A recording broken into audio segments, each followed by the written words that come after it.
The apartment feels smaller at night. Not physically, but in the way that shadows compress space, the way silence makes every surface seem closer to your skin. I'm sitting on the edge of my bed, laptop balanced on my knees, the blue glow washing everything in artificial twilight. There's music playing, something indie and forgettable that I put on hours ago and forgotten about. The kind of soundtrack that fills the gaps between thoughts without demanding attention. My phone rests face up on the rumpled sheets beside me. It's screen dark, but somehow still pulling at my peripheral vision. I've been scrolling through messages for the better part of an hour. That mindless ritual of swiping through conversations that lead nowhere, replies that say nothing. Most of it dissolves the moment I read it. Group chats about weekend plans I probably won't attend. A reminder about an assignment due Tuesday. My mom asking if I'm eating enough vegetables. But then there's the one message that refuses to fade. Nathaniel had sent it earlier, sometime around 10, when the party was still building momentum downstairs in Marcus's apartment. Just 7 words, casual and careless. Don't flirt with me tonight, all right? I remember reading it while leaning against the kitchen counter, red cup in hand, the bass from someone's Spotify playlist thrumming through the floorboards. I'd laughed then. Actually laughed out loud. The kind of short exhale that says you think something is ridiculous, but not worth dignifying with real attention. Now, 3 hours later, those words sit differently in my chest. I pick up the phone and reread the message, though I know it by heart already. The timestamp says 10:17 p.m. There's no follow-up, no clarification, no emoji to soften whatever edge I might be imagining. Just those 7 words, hanging in digital space like a question I didn't know I was supposed to answer. Don't flirt with me tonight, all right? The thing is, I can picture exactly how he said it. Not the words themselves. Those came through the cold medium of text, but the way his voice would have shaped them. Nathaniel has this habit of throwing out statements that sound like jokes, but land with the weight of something more serious. His eyes would have been focused somewhere else when he typed it, probably watching Vanessa adjust her hair in the bathroom mirror, probably trying to seem casual about the whole thing. But there was nothing casual about the way he avoided looking at me when we were all standing around earlier, before the party really started. Nothing casual about the way he positioned himself, just far enough away that our shoulders wouldn't brush when we moved. I noticed it then, but filed it away under the category of things I tell myself I'm imagining. The music shifts to something slower, a woman's voice floating over guitar strings that sound like they were recorded in someone's bedroom. I close the laptop and set it aside, suddenly too restless to keep pretending I'm doing anything productive. The room feels different without the screen's glow, darker, but somehow more honest. I've known Nathaniel for 3 years. 3 years of late-night conversations that went nowhere and everywhere at once. 3 years of inside jokes and shared silences, and the kind of friendship that makes other people ask if we're dating, then laugh when we both say no too quickly. 3 years of me learning to swallow certain thoughts before they reach my mouth, of training my eyes not to linger too long on the curve of his smile, or the way he runs his hands through his hair when he's thinking. 3 years of pretending that the space between friendship and something else doesn't exist. But tonight, that message feels like an acknowledgement of exactly that space. As if Nathaniel knows it's there too. As if he's been thinking about it, measuring it, maybe even worrying about it. Don't flirt with me tonight, all right? The implication sits heavy in my throat. That I have been flirting. That it's something he notices. That it's something he feels the need to name and push away, like touching a hot surface and pulling your hand back before the burn really registers. I stand up and walk to the window, though there's nothing to see except the parking lot and the glow of the convenience store across the street. A few cars drift past on the main road, their headlights cutting brief paths through the darkness before disappearing around the corner. The world feels sleepy and distant, like I'm watching it through glass that's thicker than it should be. The party is probably still going downstairs. I can hear the faint vibration of bass through the floor, the occasional burst of laughter, the sound of footsteps moving between rooms. I could go back, walk downstairs, rejoin the conversation, pretend that Nathaniel's message was exactly what it seemed like on the surface. A friend joking around, nothing more.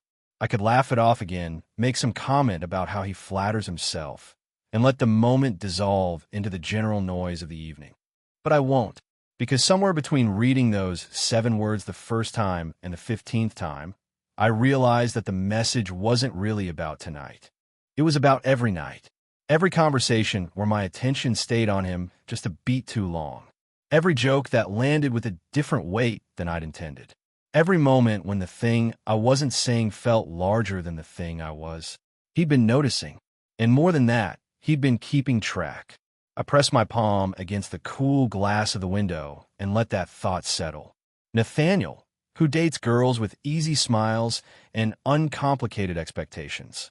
Nathaniel, who introduces me to people as his best friend with the kind of emphasis that feels like a boundary being drawn in real time. Nathaniel, who has never once given me any reason to believe that the feelings I've been carefully managing might be anything other than one-sided. And yet, don't flirt with me tonight, all right? The words circle back, and this time I hear them differently. Not as a warning, but as a confession. Not as rejection, but as recognition. Because you don't ask someone to stop doing something they're not actually doing. You don't draw a line around behavior that doesn't exist. The realization sits in my chest like a hell breath. All this time, I thought I'd been so careful, so controlled. I thought the one I carried around was invisible, tucked away in the spaces between words and buried under 3 years of practiced friendship. But maybe it was never as hidden as I believed.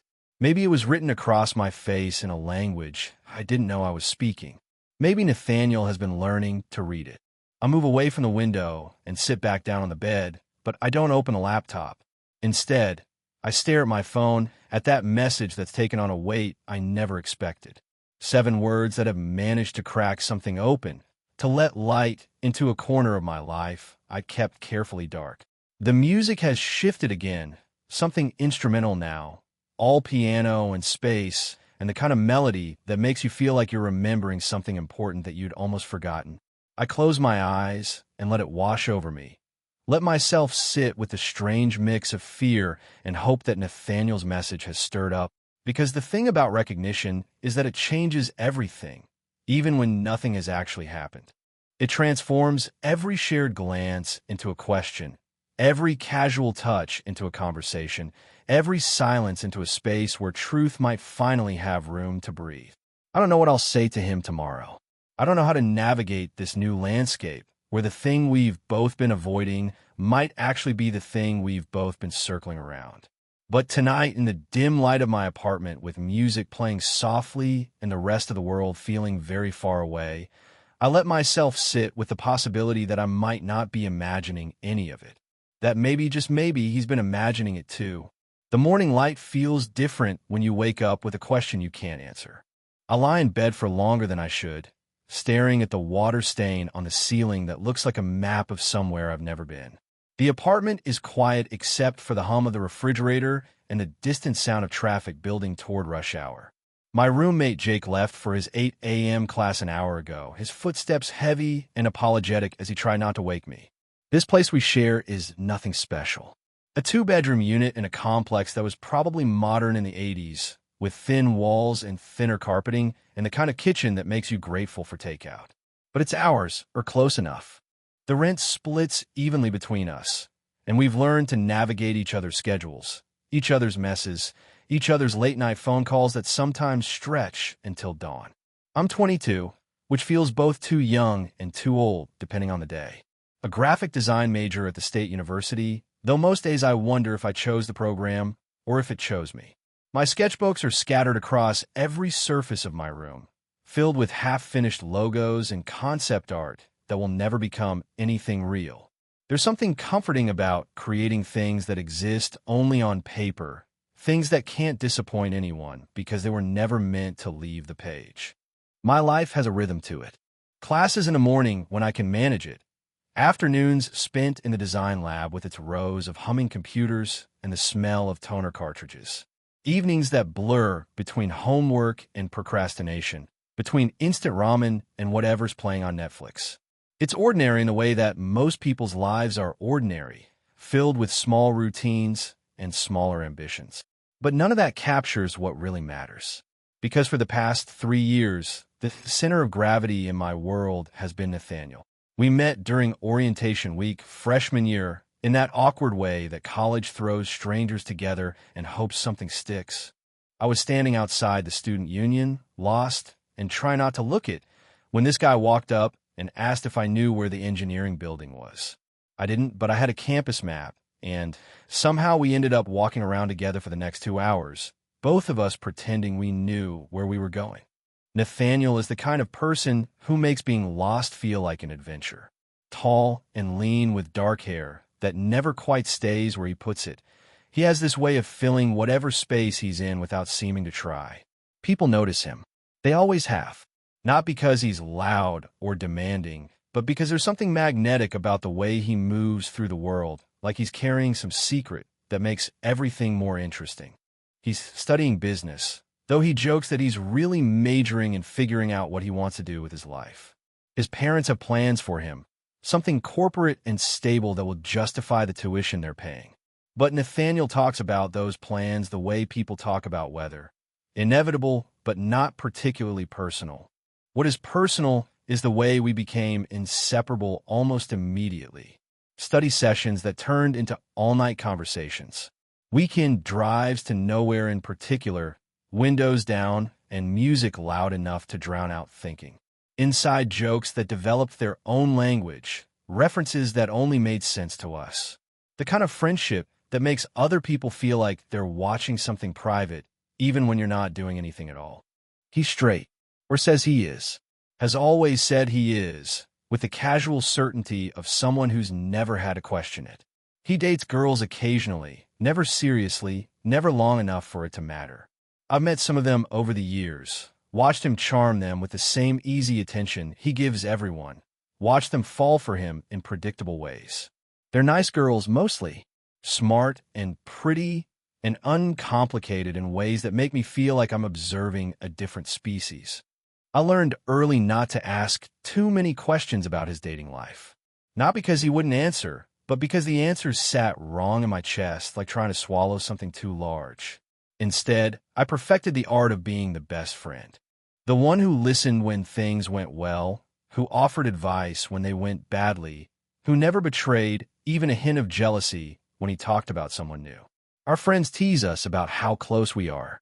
Marcus, who lives downstairs and throws the kind of parties where everyone ends up on his couch talking about nothing until 3 in the morning. Sarah, from my design classes, who rolls her eyes whenever I mention Nathaniel's name. Even Jake makes comments sometimes, usually when he's had too much coffee and feels philosophical about the nature of human relationships.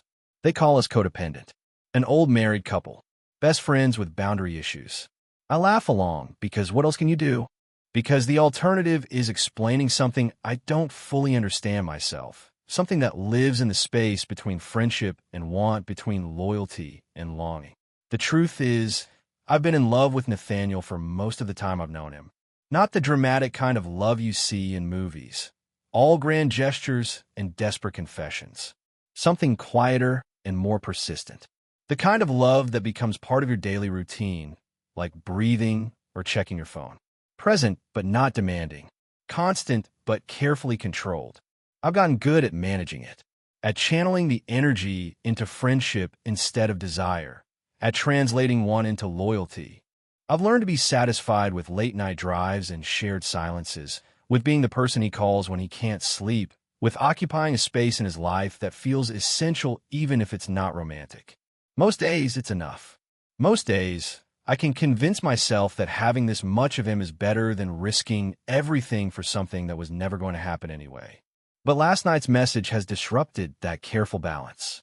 Those 7 words have introduced a possibility I wasn't prepared for, a crack in the certainty I'd built around his straightness, around the impossibility of us.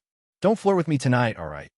Now I'm lying in bed at 10 in the morning, staring at a water stain and wondering if the foundation of our entire friendship has been more fragile than I realized. Wondering if maybe I haven't been as careful as I thought. Wondering if maybe, just maybe, I haven't been the only one pretending. The invitation comes 3 days later, delivered through Sarah with the casual authority of someone who assumes everyone's social calendar revolves around her plans. Marcus is throwing another party, she tells me between classes, this time on the rooftop of his building. Something about celebrating the end of midterms, though Marcus has never needed much excuse for gathering people together in spaces that weren't designed to hold them. I almost say no, not because I don't want to go, but because I can still feel the weight of Nathaniel's message sitting in my chest like something I swallowed wrong. 3 days of normal interactions haven't erased it. 3 days of texts about mundane things, of shared lunch breaks and study sessions where we both pretended nothing had shifted. If anything, the normalcy makes it worse, like we're both performing a version of friendship that no longer fits quite right. But Sarah gives me that look she reserves for when she thinks I'm being unnecessarily complicated, and I find myself nodding before I've really decided. Besides, avoiding Nathaniel isn't a sustainable strategy. We share too many friends, too many spaces, too much history. Better to face whatever awkwardness is brewing than to let it fester in the gaps between conversations. The rooftop is exactly what you'd expect from Marcus. String lights hung between air conditioning units. A playlist that skews toward music nobody admits to liking, but everyone knows the words to, and enough cheap alcohol to make the November chill feel like a minor inconvenience. People cluster in small groups, their conversations mixing with the sound of traffic from the street below and the distant hum of the city that never quite goes quiet. I arrive fashionably late, which is to say I spent 40 minutes changing clothes and trying to convince myself I wasn't dressing for anyone in particular. When I reach the rooftop, Nathaniel is already there, leaning against the brick wall that separates us from a 3-story drop. He's not alone. Her name is Vanessa, and she's exactly the kind of beautiful that makes you understand why people write songs about heartbreak. Dark hair that catches the string lights, a laugh that carries just far enough to remind you she's having more fun than you are, and the kind of easy confidence that comes from never having to wonder if you belong somewhere. She's pressed close to Nathaniel's side, not possessively but comfortably, like she has every right to occupy that space. I know her vaguely. She's in one of Nathaniel's business classes, part of that group of students who always look like they're already practicing for the professional lives they're planning to step into after graduation. We've met before at various parties, exchanged the kind of polite conversation that establishes you're both nice people who have nothing in common. But tonight feels different. Tonight she's not just another face in the crowd. Tonight she's the girl who gets to stand that close to Nathaniel while I watch from across the rooftop. I force myself to join other conversations, to laugh at jokes that aren't particularly funny, to pretend that my attention isn't constantly drifting toward that brick wall where Nathaniel and Vanessa exist in their own private orbit.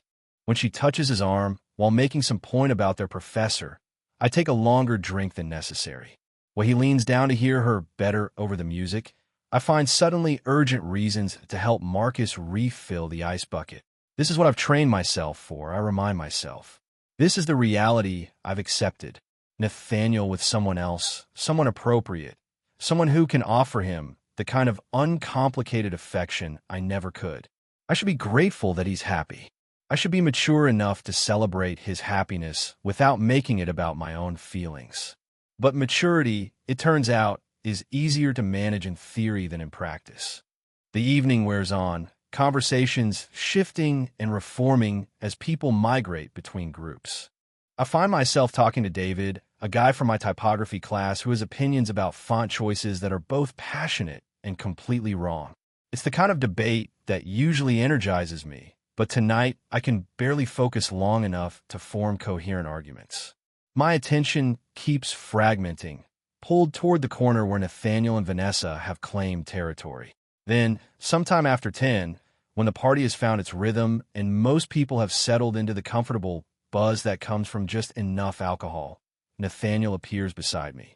Not gradually, not as part of a natural conversation flow, but suddenly like he materialized out of the November air. David is mid-sentence about the emotional impact of serif fonts when Nathaniel touches my elbow.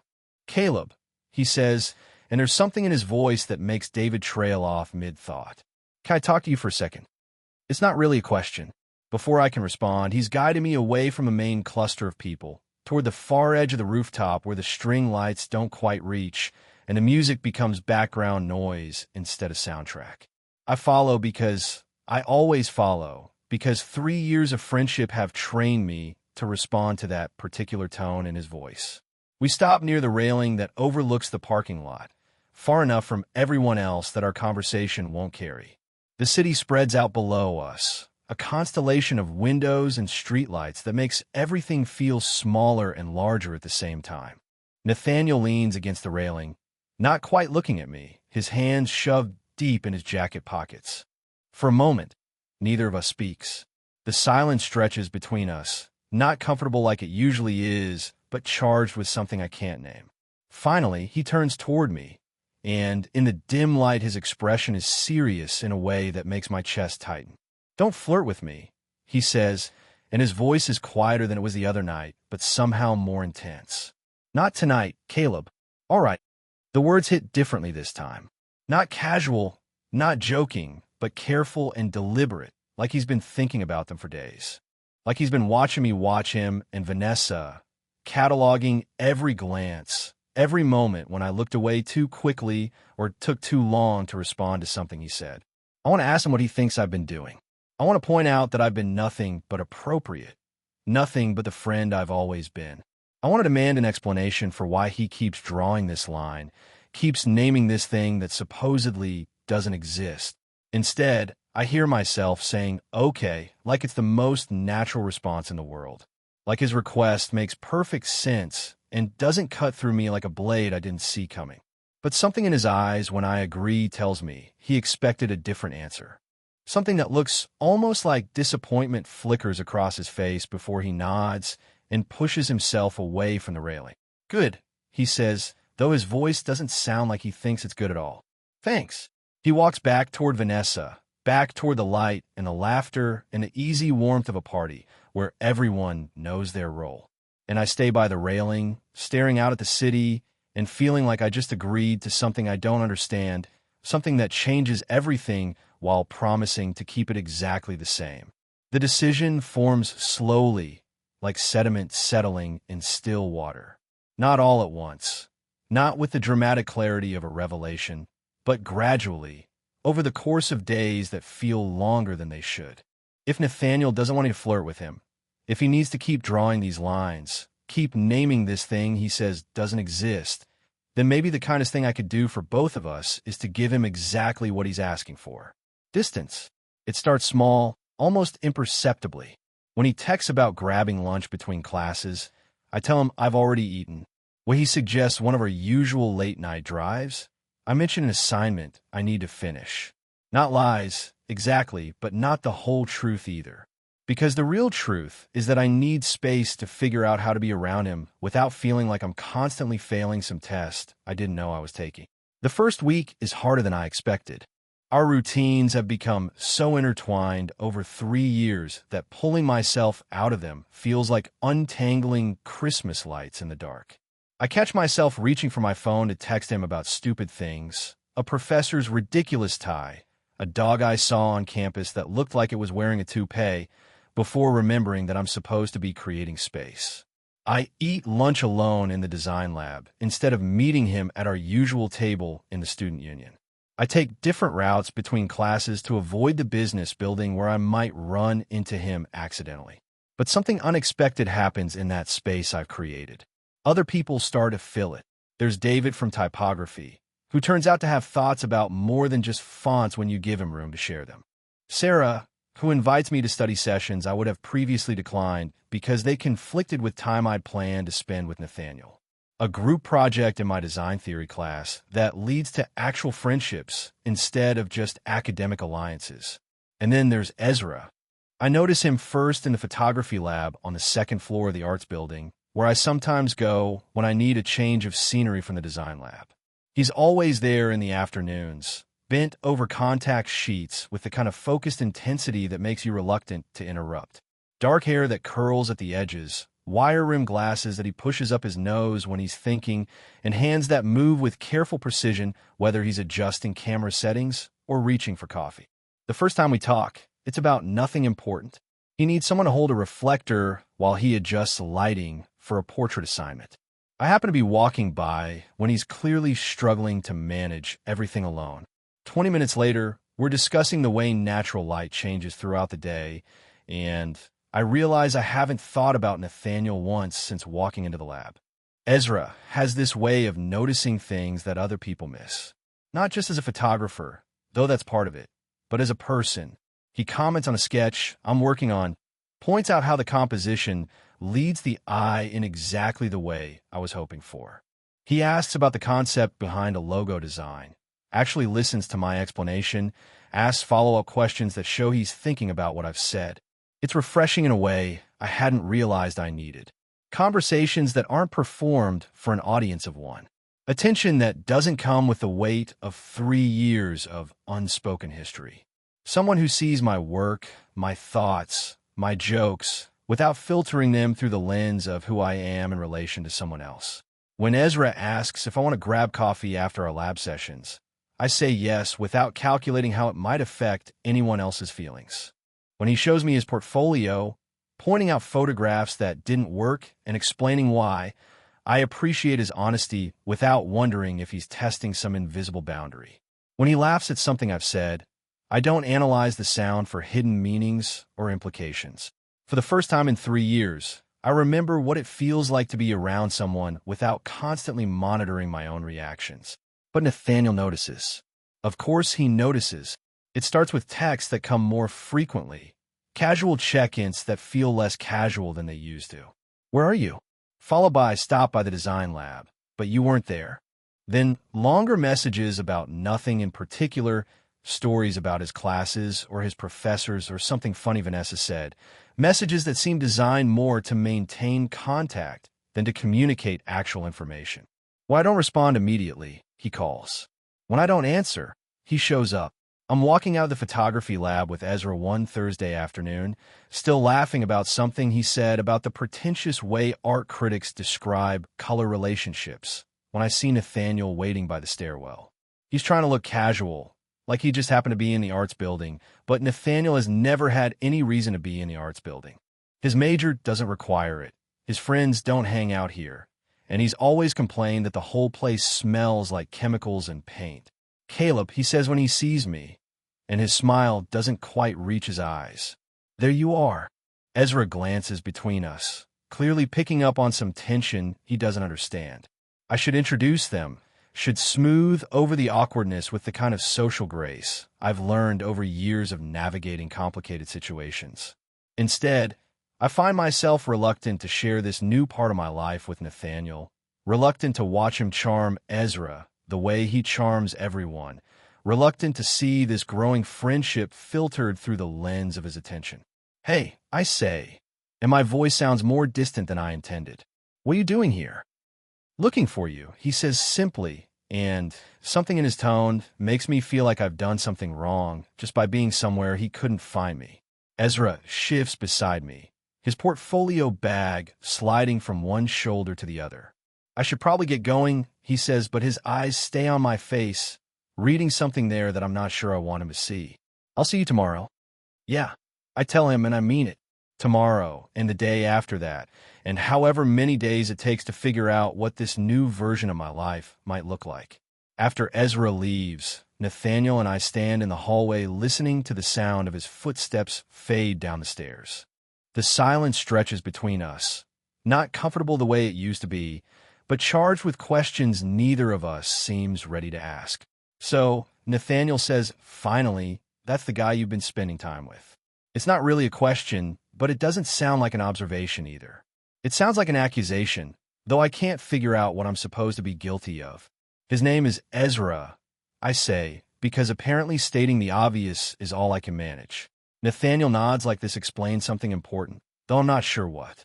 Then he looks at me with an expression I can't quite read, something that might be hurt or confusion or something else entirely. We used to tell each other about new people, he says quietly. And for the first time in 3 years of careful emotional management, I don't have an answer that will make everything okay. The next few weeks unfold like a chess game where neither player understands the rules. Every interaction feels calculated, weighted with meanings I can't decipher. Nathaniel starts showing up places he's never shown up before. The coffee shop where Ezra and I meet between classes. The library study room I've claimed for design projects. Even Marcus's apartment, which isn't unusual except for the way he positions himself whenever Ezra is around, like he's marking territory in a language only he can speak. It's subtle at first, inserting himself into conversations with jokes that are just a little too sharp, observations that cut just a little too deep. When Ezra mentions a photography exhibition he wants to see downtown, Nathaniel suddenly develops an interest in visual arts he's never shown before. When Ezra and I discuss meeting up to work on our respective projects, Nathaniel remembers assignments that require my immediate attention.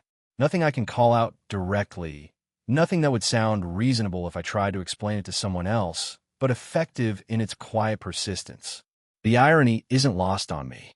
Nathaniel told me not to flirt with him, drew these careful boundaries around behavior he claimed to recognize and want stopped. But now he's the one crossing lines, inserting himself into spaces where he wasn't invited, demanding an attention I'm finally learning to give elsewhere. I don't understand what he wants from me. I've done exactly what he asked.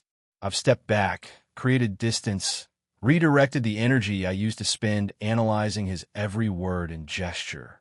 I've found someone who appreciates my company without complications, someone who sees me without the filter of years of careful management and suppressed feelings.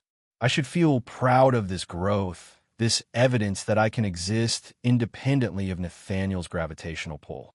Instead, I feel like I'm disappointing him in ways I can't name. The breaking point comes on a Friday night in December, at another one of Marcus's gatherings. Not quite a party this time, just a handful of people sprawled across his living room with bottles of wine that taste better than they should given what we probably paid for them.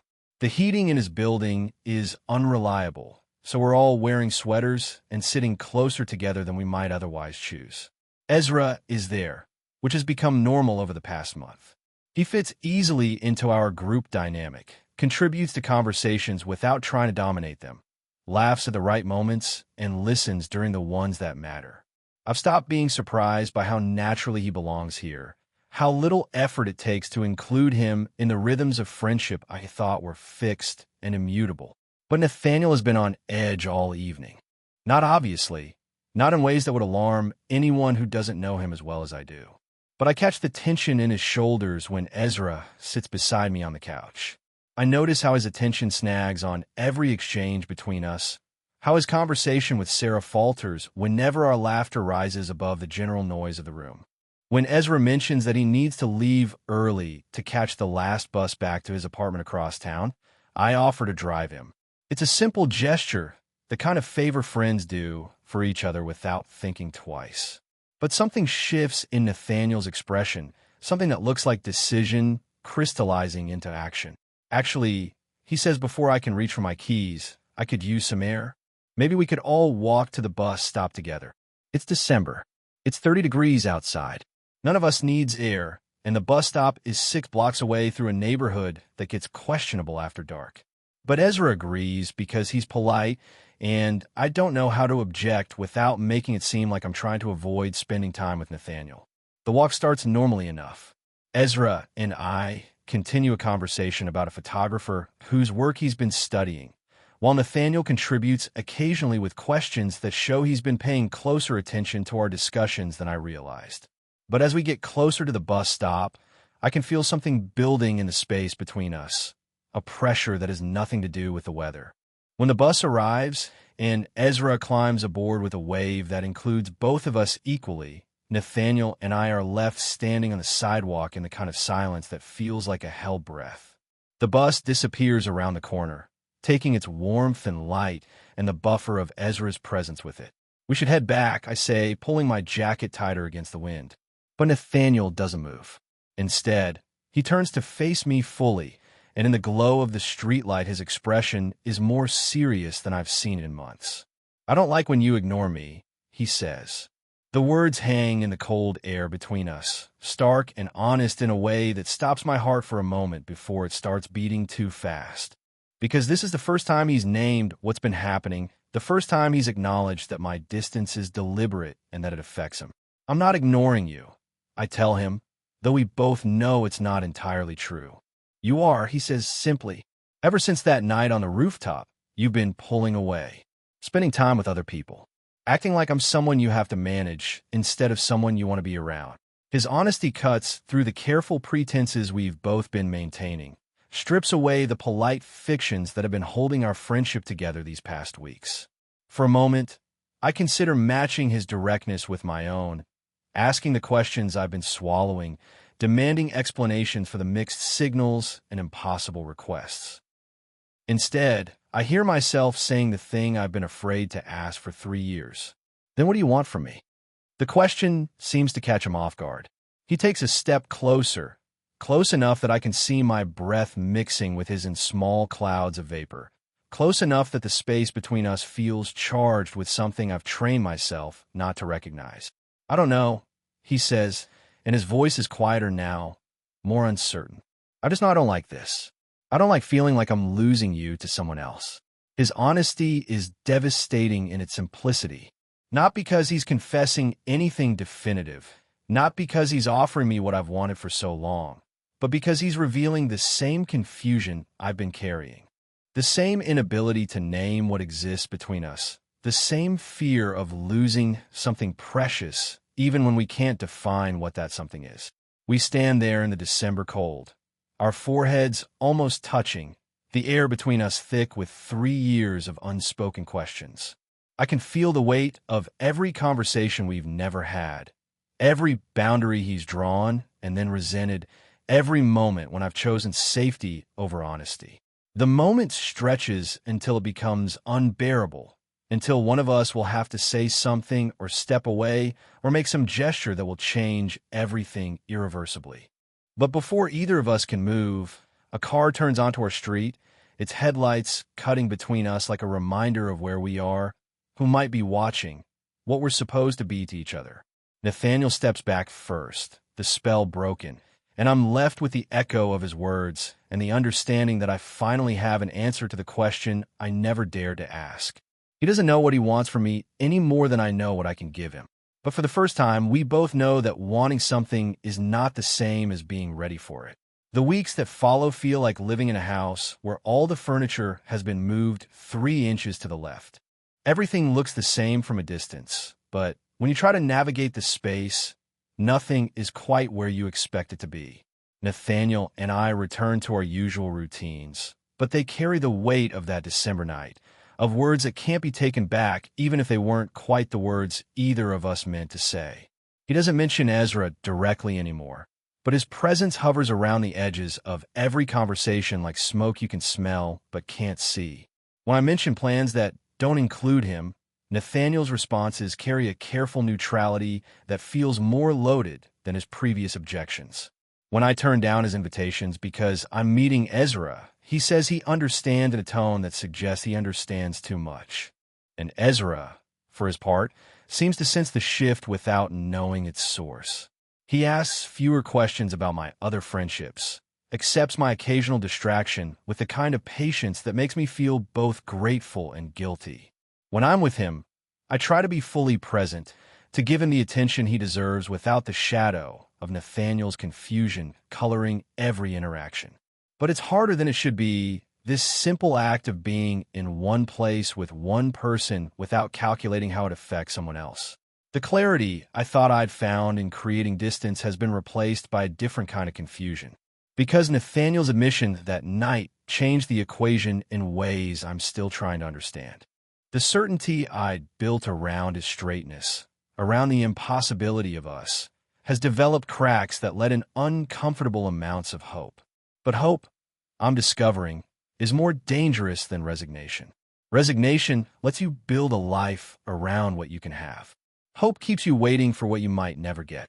The breaking point comes in February, on a night when the temperature drops below 0 and the campus feels like a ghost town except for the die-hard students who refuse to let weather interfere with their social lives. I'm walking back to my apartment from the library, where I'd spent the evening working on a portfolio project that refuses to come together the way I want it to, when I see Nathaniel sitting on the steps of my building. He's not dressed for the weather. No hat, no gloves, Just a jacket that's more fashionable than functional, and the kind of stubborn determination that makes people ignore discomfort in service of some larger purpose. When he sees me approaching, he stands up stiffly, and I can tell he's been waiting long enough for the cold to settle into his bones.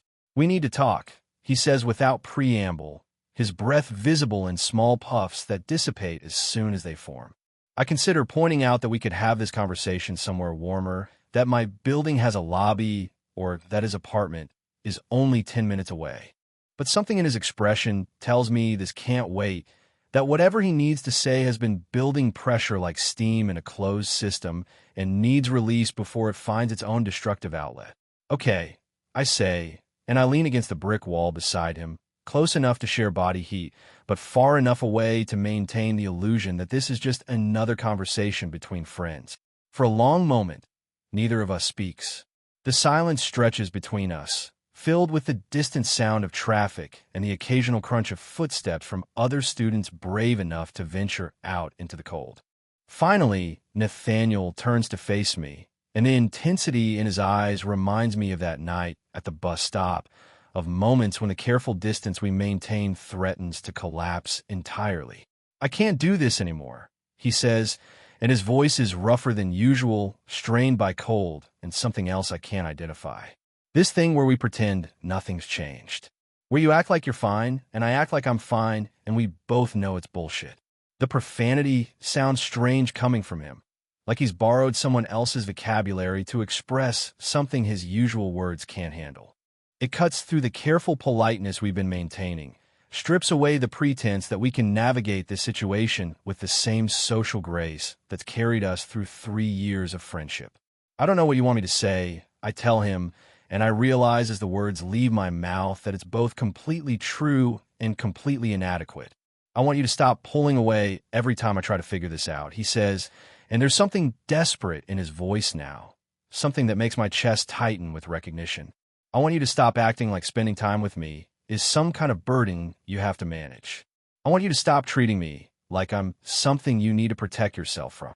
Each accusation hits like a physical blow, not because it's unfair, but because it's devastatingly accurate.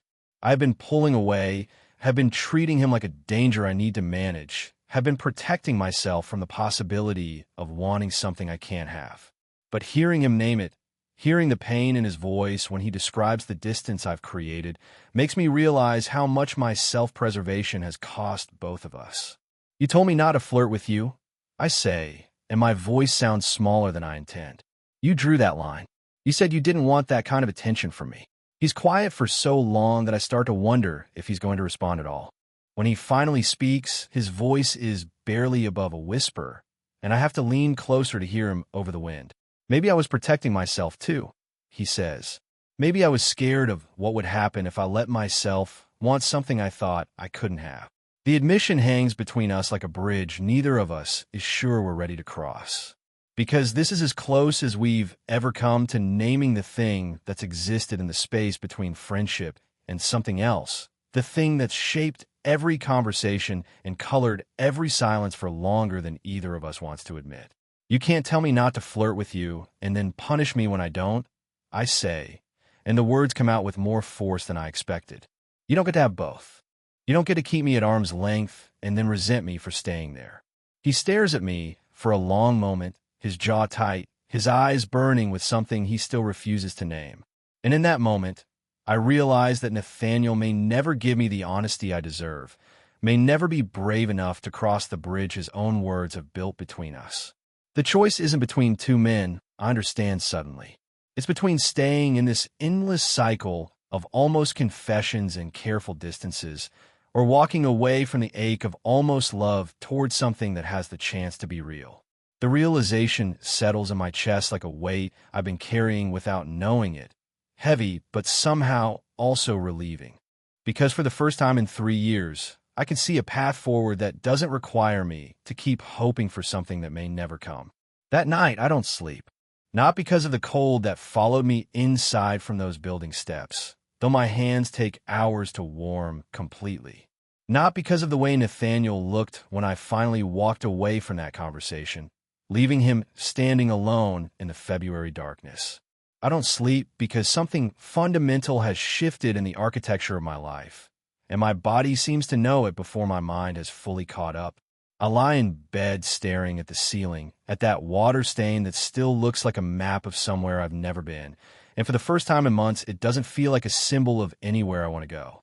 Instead, it looks like what it is, a flaw in the plaster, a small imperfection that I've been using to avoid focusing on the room around me, the life I'm actually living. Around 3 in the morning, my phone lights up with a text from Ezra. Can't sleep either. Working on contact sheets if you want company. No pressure. I stare at the message for a long time, at the casual kindness embedded in those few words. No demands, no emotional manipulation, no expectation that I'll drop everything to address someone else's discomfort. Just an offer, freely given, easily declined. The kind of straightforward affection I'd forgotten was possible. I could go. I could walk across campus in the middle of the night and spend the remaining hours until dawn in the photography lab, watching Ezra work with the careful precision that first drew my attention to him. We could talk or not talk, could share the comfortable silence that has become one of my favorite things about his company. I could let myself sink into the steady presence of someone who sees me clearly and likes what he sees, without complications or conditions. But I don't go. Not because I don't want to, but because I need to sit with this moment, this choice, without rushing toward the next thing. I need to understand what it means to close one chapter before I can properly open another. Instead, I get up and walk to my desk, where sketchbooks lie scattered across the surface like evidence of a life lived in half-finished thoughts. I push them aside and pull out a fresh sheet of paper, not because I have any particular plan, but because sometimes the act of drawing helps me think in ways that words alone cannot. I expect to draw faces, maybe the familiar exercise of trying to capture expressions that have mattered to me, emotions I've observed but never quite been able to name. But what emerges under my pencil is something different. A city skyline at dawn, buildings catching the first light of morning, windows beginning to glow with the promise of new days and fresh possibilities. It's not a particularly complex drawing, not something I'd include in a portfolio or show to professors who might judge its technical merit. But there's something honest about it, something forward-facing that feels like a departure from the way I've been living.